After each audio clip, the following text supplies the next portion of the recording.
A special short episode of Palace Confidential looking ahead to Her Majesty the Queen's funeral. Royal correspondent Victoria Murphy tells us a little of what we can expect on Monday. I mean, this is going to be an incredible event, a huge state occasion, state funeral reserved only for sovereigns. There have been a couple of exceptions, but we're going to see pomp and pageantry, every display of that. We've got around 6,000 members of the military across all branches of the armed forces taking part in the processions to and from the Abbey. There's going to be around 2,000 people inside the Abbey. That's foreign dignitaries, foreign heads of state, including foreign royalty, other heads of state, representatives from all across the world, around 500 dignitaries. Also represented in the Abbey will be recipients of the Victoria Cross and the George Cross. Some of the people who received honours in the Queen's Birthday honours list this year are also going to be there.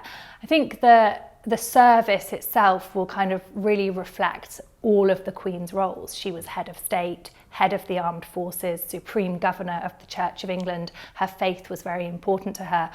Head of the family as well. Of course, all her family members, including her extended family, will be there, and her personal friends as well. And then head of nation, which is obviously a role that perhaps is less tangible, but a position that she had which summed up her relationship with the public. So members of the public represented, people from her patronages inside the Abbey as well. The Queen knew every single detail of the funeral. She was across all of the plans, signed everything off. I think because she was a monarch and because she did things in a very traditional, formal way, we are seeing here a really grand state occasion which ticks all of those boxes for the kind of funeral that we would expect for a head of state. There are some personal touches in there as well, particularly poignant, I think, at the end of the service. The Sovereign's Piper will close the service at Westminster Abbey, and also at St George's Chapel, the committal service as well. The Sovereign's Piper will play as her coffin is lowered into the vault. And that role of Sovereign to the Piper has been held by different people throughout the years, and many of them have spoken about the relationship that they were able to have with the Queen and how much she appreciated their role. So a very important role for that Piper. The military obviously playing a very key role. Sovereign, head of the armed forces, a role that is now, of course, immediately passed to King Charles. I think a really special moment will be when we see the coffin removed from the raised platform where it's lying in state and will be put onto the gun carriage, the state ceremonial gun carriage, and that is going to be pulled by members of the Royal Navy into Westminster Abbey and then again leaving Westminster Abbey after the service. An incredibly important role for the Royal Navy. That's a tradition that goes back to the reign of Queen Victoria to her death in 1901. But also, actually, interestingly, quite a personal touch as well, because of course Prince Philip was in the Royal Navy and the Queen early in their marriage was able to be a naval wife, and that was a moment in her life that she really cherished. So very special personally as well.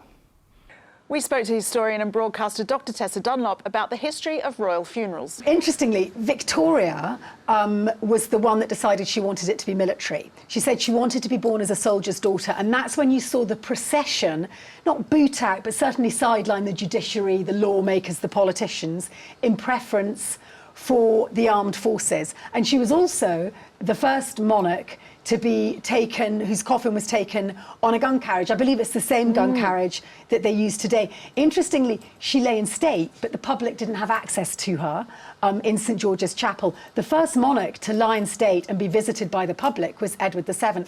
It was Edward VII that really dressed up royalty. And what's fascinating is his mother, Victoria, was really worried about the kind of king her son would be. He was pretty notorious and loved the women, Wouldn't go down a bomb in this era, I'm telling you that. And actually, he was a very good king, and he really nailed the theatrical. And we can't erase or pretend that the Fourth Estate, the press, doesn't have a massive role in all of this. I've been really struck by, we've talked about the queues. I think they're miles and miles long, up to 11, 12 hours now. Yeah. That is being driven by a media narrative on all our national channels. Yeah.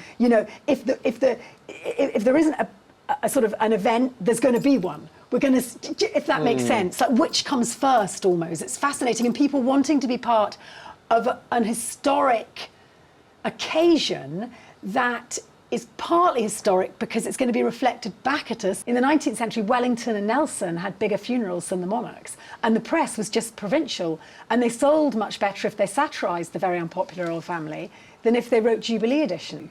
I think the institution of monarchy and the mass media work in parallel. It is an interesting question, but how do you think, how important constitutionally are these kind of events, these state funerals?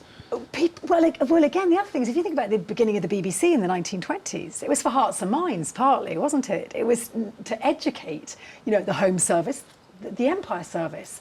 And I think it is about binding, it's about invented traditions to an extent, it's about a sense of unity. And goodness, Britain needs it. We've got 4 nations who, if you think back to the beginning of the Queen's reign, she didn't have to worry about, except in Northern Ireland, didn't have to worry about devolution and sensitive issues like whether her kingdom would stay together. Yeah. So this is something which we all have in common.